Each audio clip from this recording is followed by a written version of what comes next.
রক্তের চারটি প্রধান গ্রুপ রয়েছে, এ, বি, এবি এবং ও।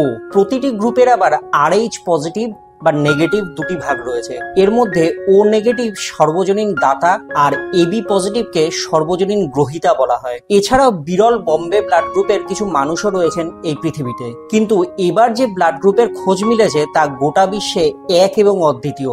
ভারতেই মিলেছে সেই নতুন গ্রুপের অ্যান্টিজেন। রক্তের যে নতুন গ্রুপ মিলেছে তা বিরল বললেও কম বলা হয়, কারণ বিরল মানে অল্প হলেও রয়েছে। কিন্তু চিকিৎসকরা বলছেন তারা যে রক্তের গ্রুপের সন্ধান পেয়েছেন তা আগে আর কোথাও কারো শরীরে পাওয়া যায়নি।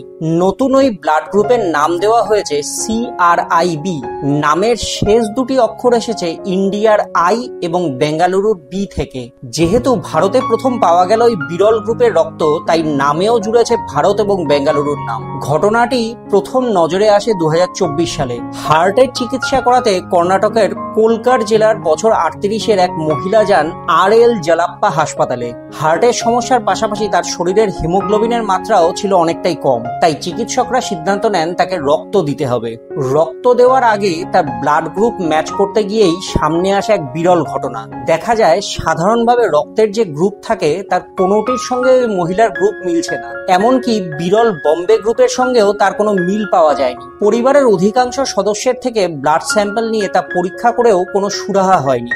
বাধ্য হয়ে হাসপাতাল কর্তৃপক্ষের তরফে রোগিণীকে পাঠানো হয় রোটারি বেঙ্গালুরু TTK ব্লাড সেন্টারের অ্যাডভান্সড ইমিউনো হেমাটোলজি রেফারেন্স ল্যাবে। সেখানে রক্তের বিশ্লেষণ করে বিস্মিত হন গবেষকরা, কারণ ওই মহিলার রক্তে এমন এক ধরনের অ্যান্টিজেন ছিল যার সন্ধান আগে গোটা বিশ্বে কোথাও পাওয়া যায়নি। বিষয়টি সম্পর্কে আরো নিশ্চিত করতে অবশেষে তার রক্তের নমুনা পাঠানো হয় ব্রিটেনের ব্রিস্টলের গবেষণাগারে। সেখানে প্রায় 1 বছর পরীক্ষা নিরীক্ষার পর জানা যায় ওই মহিলার রক্তের গ্রুপে একটি নতুন অ্যান্টিজেন রয়েছে। এই ব্লাড গ্রুপকে ক্রোমার ব্লাড গ্রুপ সিস্টেমের তালিকায় ফেলা হয়েছে, অর্থাৎ সেই গ্রুপকে ইংরেজিতে CR বলা হয়।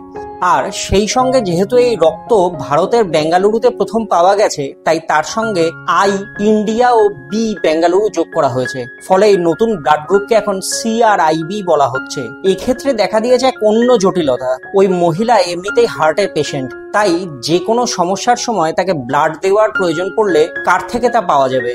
ইতালির মিলানে একটি কনফারেন্সে সেই প্রশ্নের উত্তর দিয়েছেন চিকিৎসকরা। যেহেতু বিশ্বের কোনো মানুষের রক্তের সঙ্গে ওই মহিলার রক্তের গ্রুপ মিলবে না, তাই রক্তের প্রয়োজন পড়লে তা মেটানোর আগাম ব্যবস্থা করতে হবে নিজেকেই। ভবিষ্যতের কথা ভেবে সংরক্ষণ করতে হবে নিজের রক্ত। ওই প্রক্রিয়াকে বলা হয় অটোলোগাস ট্রান্সফিউশন। মিলানের কনফারেন্সে চিকিৎসকরা জানিয়েছেন এর জন্য ওই মহিলাকে নিজের হিমোগ্লোবিনের মাত্রা বাড়িতে বাড়িয়ে নিতে হবে। তারপর নিয়ম করে নিজের জন্যই রক্তদান করতে হবে নিজেকে, যাতে ভবিষ্যতের জন্য তা সংরক্ষণ করা সম্ভব হয় এবং প্রয়োজন পড়লে কাজে লাগানো যেতে পারে।